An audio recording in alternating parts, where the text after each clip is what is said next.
Hello and welcome to the KOFISI Connect podcast, your source for a wealth of roundtable discussions on the workplace, business and cultural news and trends from the diverse and dynamic continent of Africa. In advance of our member event on the 16th of May, today we're talking about Africa's economic growth and what strategies are needed for the continent to reach its full potential. I'm your host, Georgia Webber, and today I'm really pleased to welcome Lydia Were, HR Lead Africa and MENA and RTA International, and Timothy Kuria, who's the Lead Business Development and of the Africa Management Institute. Welcome both of you. Thank you so much for joining me today. Thank you. Happy to be here. So, what would you say currently are the key factors driving economic growth in Africa? Who wants to go first? Sure, I can give it a try. So one of the some of the factors that I believe are driving our economic growth is we have a very strong youthful population. We have rapid urbanization, so we have a growing middle class. And these are some of the things that I have seen that are driving that growth in economic opportunities within Africa. And I think in addition to that, there is the technology. Yes. Digital transformation is big and driving development in Africa. As we talk about a youthful population, these are very creative people that come in with a lot of innovation, and especially on the technology front. It's making development much easier, and it can be done, not necessarily in an office space, but they can do it anywhere within a small space. Yeah. They're able to do much. Yes, I mean, when I first arrived in Kenya 6 years ago, I mean, I know everybody talks about M-Pesa, but it was truly groundbreaking. And even to this day, when I have friends visiting, the whole Safaricom and the M-Pesa payment system blows their mind. Yeah. You know, it is. Africa's got a history of leapfrogging to the solution, and I think technology has really facilitated that sort of ability to be able to make that leap. So Lydia, you're very much into in human resources. Yes. What would you with the booming population growth? How would the markets here capitalise on that rapid population growth, which I think is forecast to double by 2050. In fact, there's a stat that I know that 1/3 of the global workforce by 2030 will be in Africa. Sure. And when you talk about Africa, we want to appreciate Kenya as a hub. Yeah. A hub for competence for Africa. Most organizations have their offices here as headquarters. And when I talk about the population, for me, I'm looking at the skill competence. The skill that we are training our youth in school for. They go to college, they get the trainings, but is this the competence that we need at the workplace? And therefore, for me as HR, I take an advantage of the team that I already have on board. Beyond just looking at what they are doing, I'm looking at the organizational needs and bringing out their potential to address those needs. The workplace needs, I'll tell you for sure, 3 years ago and now, it's very different. The level of networking, the level of engagement is quite different. Previously in the workspace, the skill required one-on-one interaction. I'm saying about this because of KOFISI space and how we work in RTI. Now, you can reach the world working from home. What skill do you need to reach the world from your bedroom, from a corner in your house? It is no longer the abstract school learning. It is the collaboration. It is the communication. It is how you become innovative in what you do, thinking something new to deliver every day. And content and communication, as you say, it's all key. And storytelling, I think. A lot of the job that we do is obviously storytelling, and people have such access to so many images and but to storytell, to sell your business and to kind of connect. I think that great, as you said, the connection from your bedroom, wherever it is. Yeah. Yes. And that is the workforce of the future. They look at the flexibility that comes with the diversity at the workplace. How do you keep a team across Africa working productive from a room in KOFISI? Yes. I don't know. That is the competence, the workspace the employers are looking for. Do you think that the education, the universities and are kind of seeing that they're changing curriculums to put people in a position where they're able to capitalise on the kind of advances that have been made both in technology and, in the workplace? I think colleges are providing what the curriculum requires. But in the labour market, there's a skill set that the employer is looking for. And that skill set, that's why you'll find a finance person working as an M&E person. So when we talk about competence and skill, from where I sit as a HR lead, I look at the potential of an individual and not what they have already.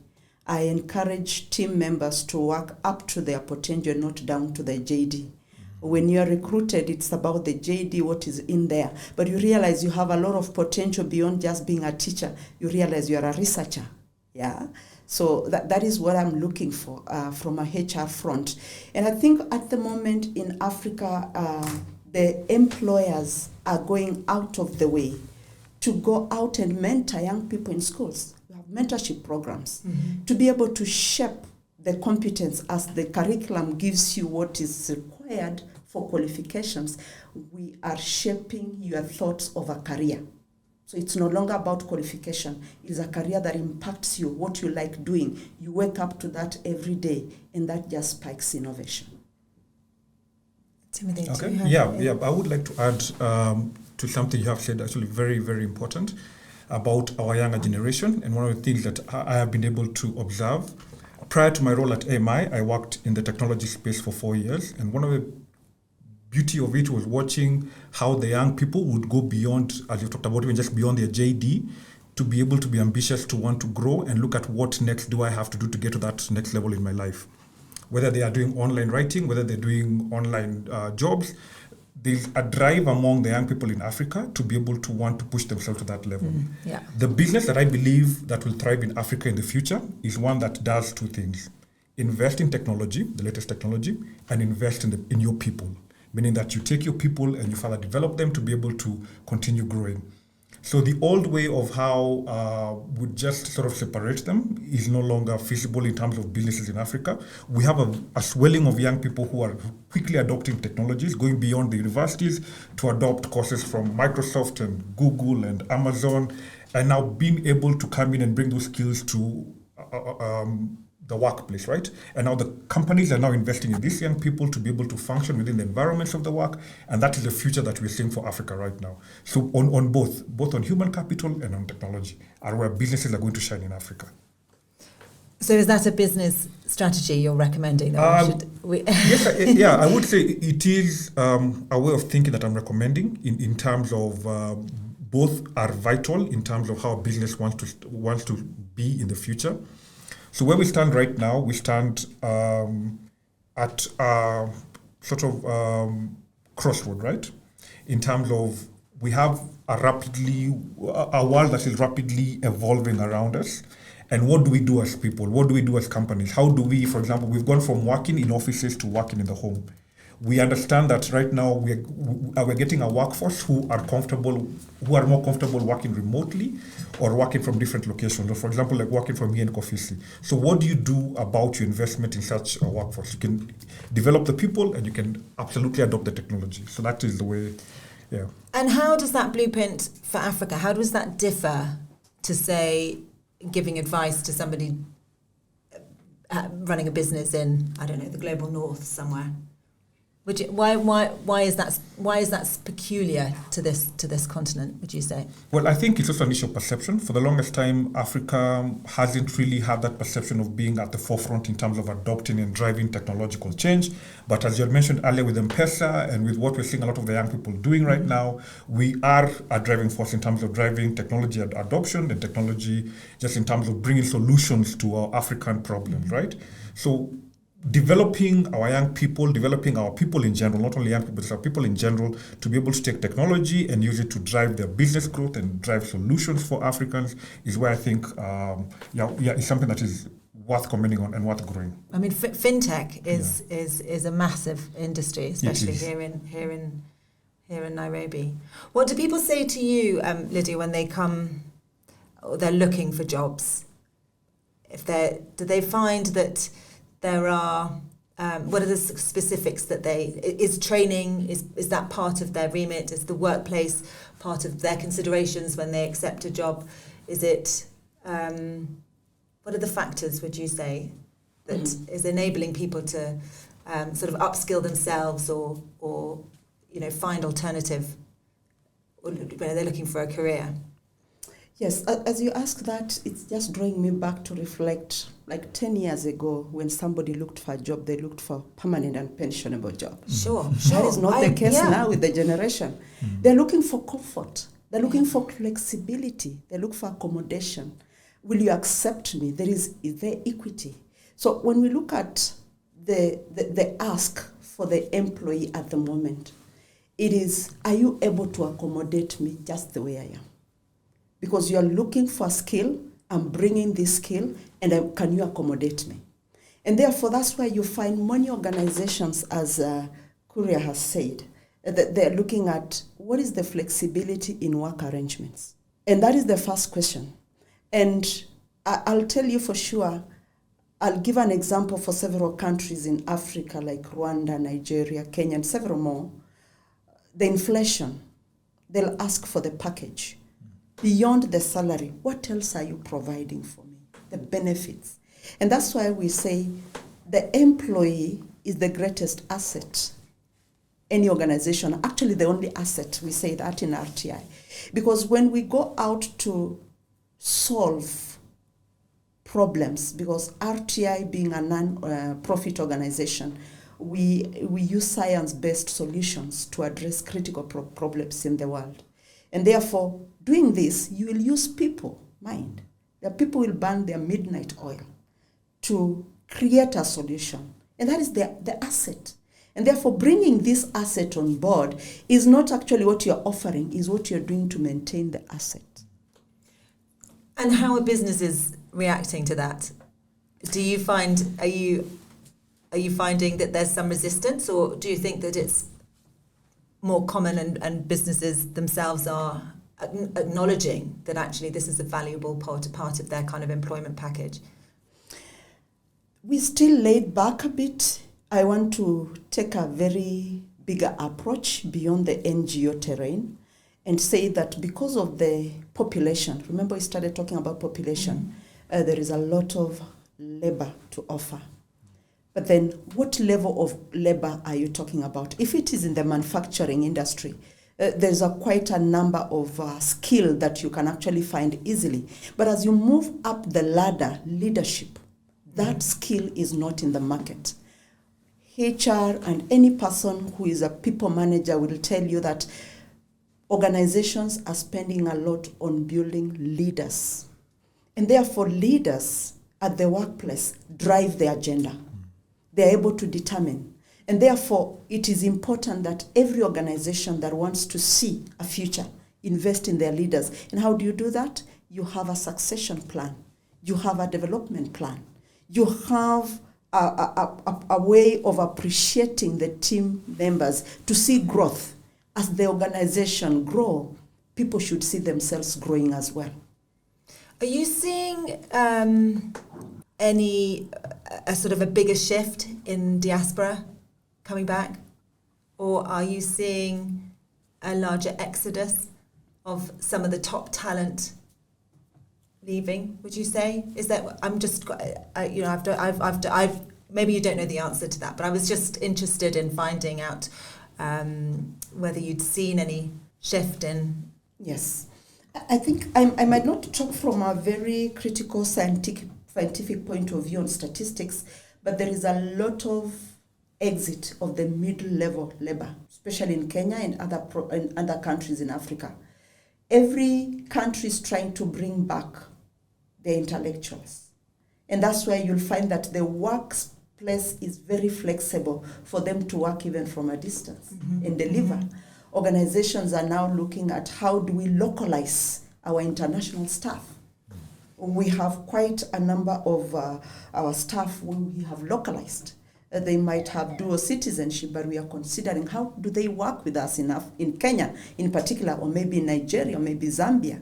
How do they deliver and build, I would say bring patriotism and build their own countries. That comes with other aspects of labor relations or labor requirements, like the taxation and all that. And if you are able to bring an intellectual, maybe high-level leaders back to their country to build, I think that is a big area that Africa countries should focus on.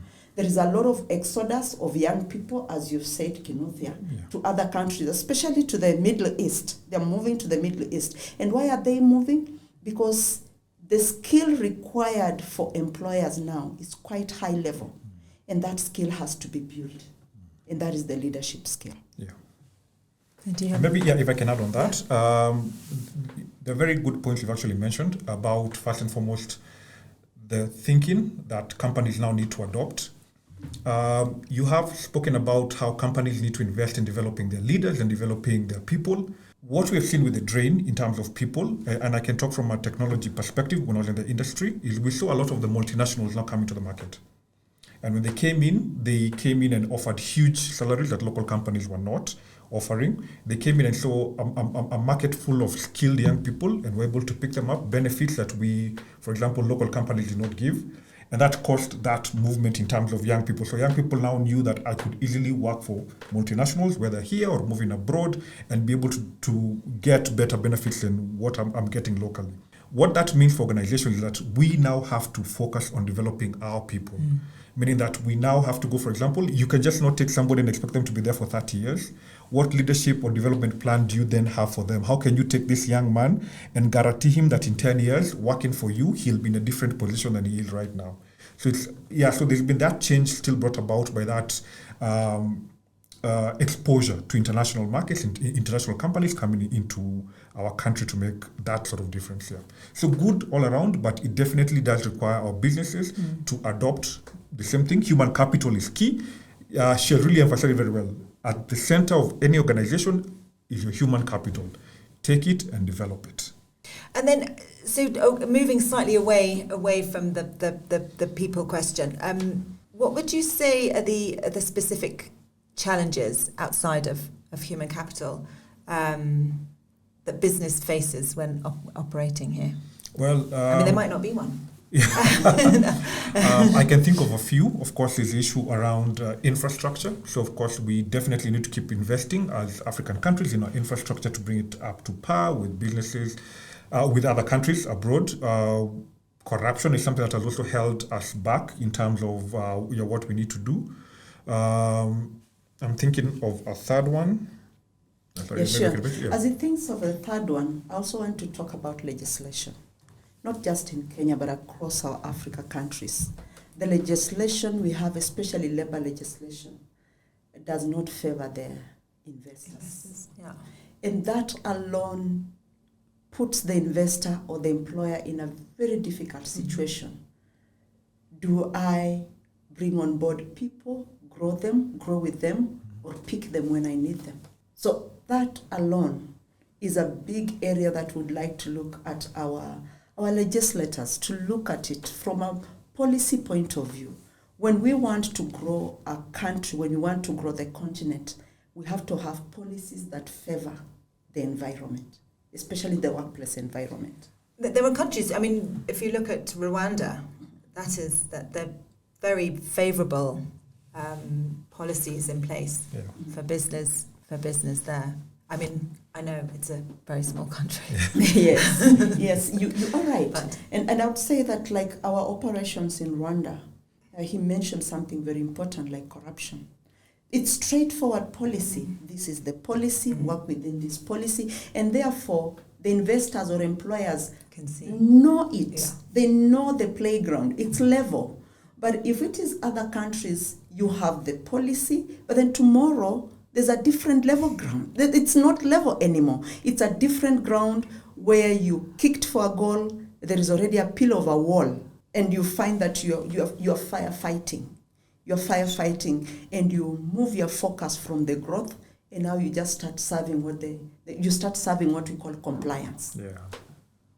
Yes, that is, I think, very, very restrictive.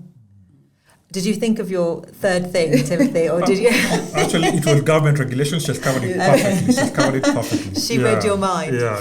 She read your mind. I mean, the other thing I kind of want to move on to as well is the benefit of partnerships. We've just actually KOFISI has entered into a strategic partnership with a company called Workshop 17 in Southern Africa. So they have workspaces in South Africa, Johannesburg, and Cape Town, and also Mauritius. And so for us, that strategic partnership, it's not a merger, it's a strategic partnership. It allows our members to be able to use any of their workspaces for free. Yeah. They just join. And that sort of reciprocality, is that the right word? The reciprocality, and tripping over my tongue there, works, is very beneficial. Yeah, and it also seems to be very prolific as well. Yeah.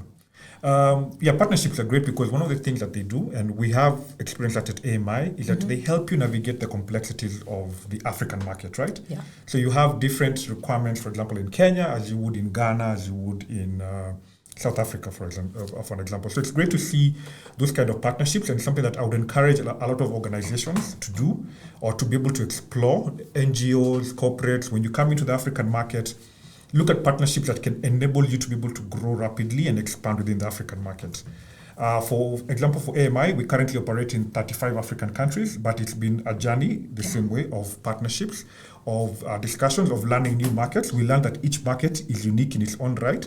So looking at your partnership, I do celebrate the fact that now, for example, your members are going to be able to access facilities outside East Africa when they travel, when they go to Southern Africa or Morocco, I want to believe Morocco. Well, so we're Morocco and actually Nigeria. And Nigeria as well, yeah. So beautiful in terms of the fact that as members of KOFISI, you can be able to travel there and safely know that I can get space to be able to do what I need to do when I'm there. So fantastic. Oh, thank you. I think that's beautiful. When I look at partnership, I look at the level of collaboration that organizations should have and create a network that creates a way of understanding context. I love the idea of networking and allowing what we call local-led initiatives or local-led development in such a way that if I am moving in a market, in a new country, I'm not starting all over. I'm not reinventing the wheel. I'm already using what is existing to develop. Now, that is where the challenge is, especially with Africa. I don't want to use a harsh word, but Africa-led mind thinking, that I have to start my thing and have it grow and sit. Not looking at I can start something and leverage on what is happening already and grow together so that there is a massive growth, a movement. When I'll take an example of RTI. We work with sub-grantees. We work with local-led development organizations like CBOs or subcontracting work out.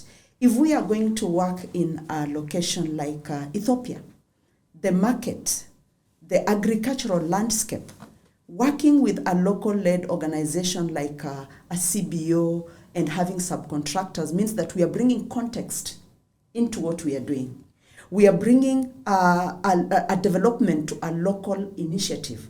And therefore, we are looking at a level of working as a big entity, but still appreciating the diversities of where we deliver.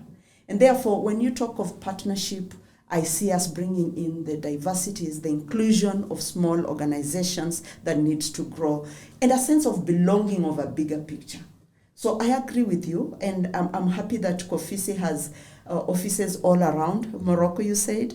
Now that's opening soon. Yes, it's not quite there yet. And South Africa and other countries. Now, if we have a team, let's say from Europe, in Africa, coming to have a capture in Morocco, we don't need to rent space for them. We focus on the activities we want. We focus on our strategy while you take care of our office space.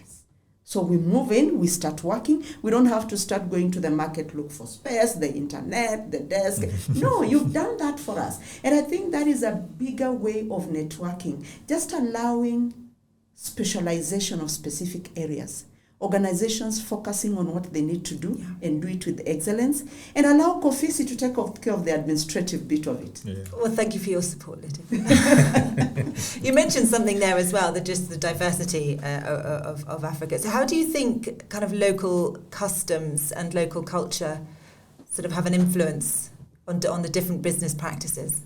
Mm-hmm. I mean, in Kenya alone, obviously, there are very many different...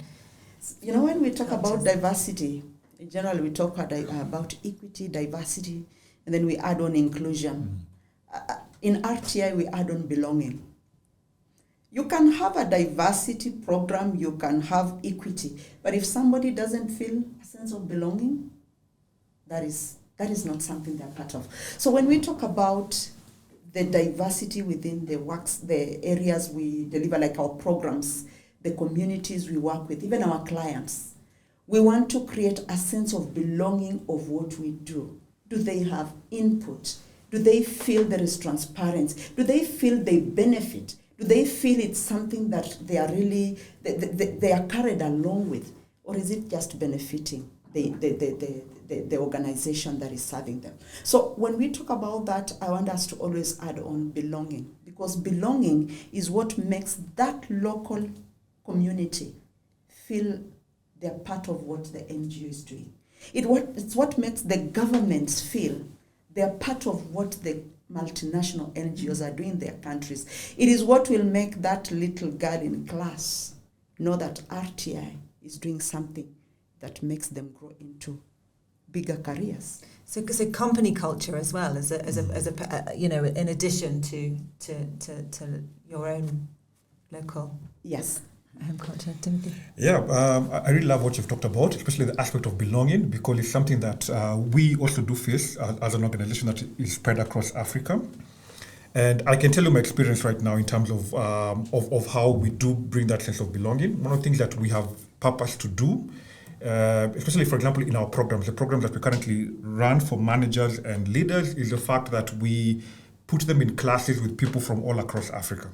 So like yesterday, I was in a class with people from Nigeria, there was one from Tunisia, and there was a gentleman who woke up quite early to join us all the way from Los Angeles, though his organization functions in Ethiopia. So that kind of different perspective in terms of now understanding how people operate within their cultures, and that kind of exposure to your employees does bring about that aspect of diversity, of learning new cultures, learning how things are done. It was very interesting to hear the gentleman from Ethiopia, who is currently in LA, talk about how he wishes we had the same mobile payment system in Ethiopia that is there in Kenya, so that he can be able to track when his company is being paid by its customers, right? Because right now it's all cash basis.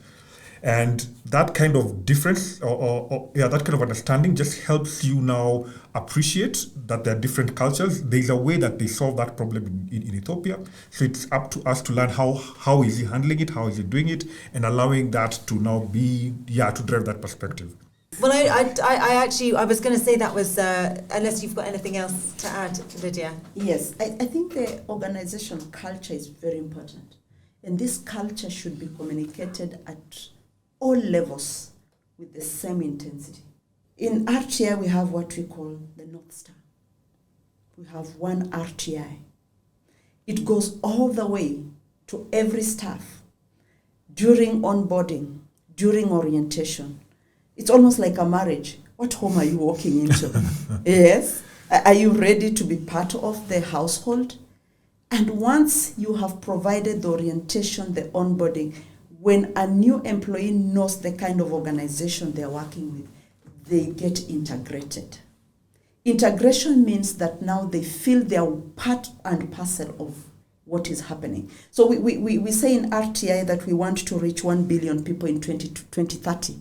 And human capital, talent management is at the forefront. Mm-hmm. And therefore the employees know for the organization to get to where we want to be, to reach 1 billion, it is us that needs to do that. So what culture is the organization communicating? Are we communicating finance, or are we communicating growth together? And therefore, it is important, even as organizations, even in the commercial sector, even as they communicate big about their financials. they can't quantify human capital. It's not possible. And therefore, the culture of any organization that intends to grow should be focused, first of all, addressing social problems, just addressing critical problems of the world.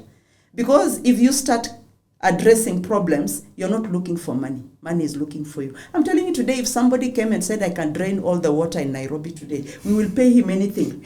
Yes. Yes. So if you can have your employees who are solving critical problems, and in RTI we are doing it scientific based, you will be able to grow a culture of a sense of success is for all of us and not just for the organization. Yeah. Wonderful. Great. Well, I'm looking forward to hearing more of what you've both got to say on the 16th of May at KOFISI's member event, Africa's Economic Growth, and what strategies are needed for Africa to reach its full potential. We've had some great insights today. Thank you so much, Lydia and Timothy. It's been a pleasure talking to you. We'll speak soon. Take care. Thank you very much. And travel home or back to the office safely before the rains come. Yeah. Thank you. Thank you very much. I think it's been a pleasure to meet you also, Lydia. Thank you so much for your time. Great. My pleasure too. Nice meeting you. Hope to see you on 16th On again. 16th of Yes, May. thank you so much.